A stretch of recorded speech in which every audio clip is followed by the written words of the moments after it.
BBC Radio Berkshire, and the Chinese President Xi Jinping is meeting David Cameron, our Prime Minister, on the second day of his official UK state visit. More than £30 billion worth of deals between the UK and China are expected to be struck during the four-day visit. Kerry Allen is from the BBC's monitoring team right here in Caversham, and I'm delighted to say she joins us now live in the studio. Good afternoon, Kerry. Good afternoon.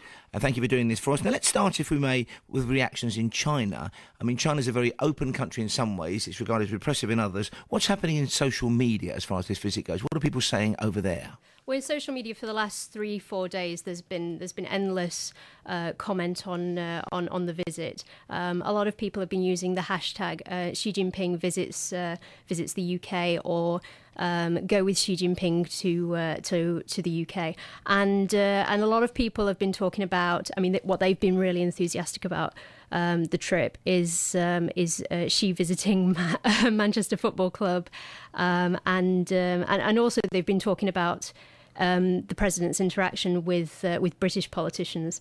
There's a lot of people have been they don't really know much about the British Prime Minister. So they've been sending him messages asking him when is Sherlock on next, because that's the only thing they really know about. I'd like to know the answer to that as well. if you could let me know, David Cameron.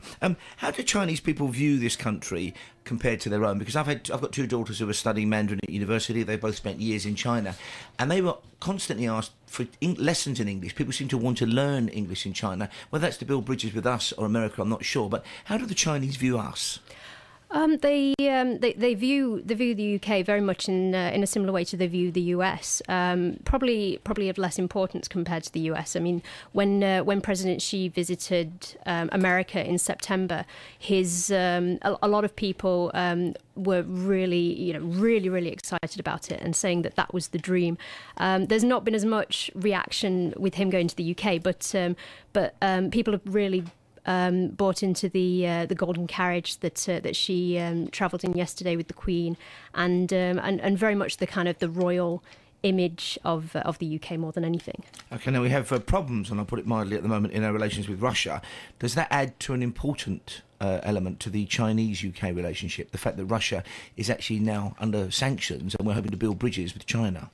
Not really. In the press and TV reaction to Xi visiting the UK, that a lot of papers have been bringing up more than anything how the trip will be better for China and Europe more than anything. They've been saying particularly France and Germany, but China has a very, very strong relationship with Russia, and there's not been any kind of comparison in terms of trade or the economy that they can really talk about with the UK in relation to Russia.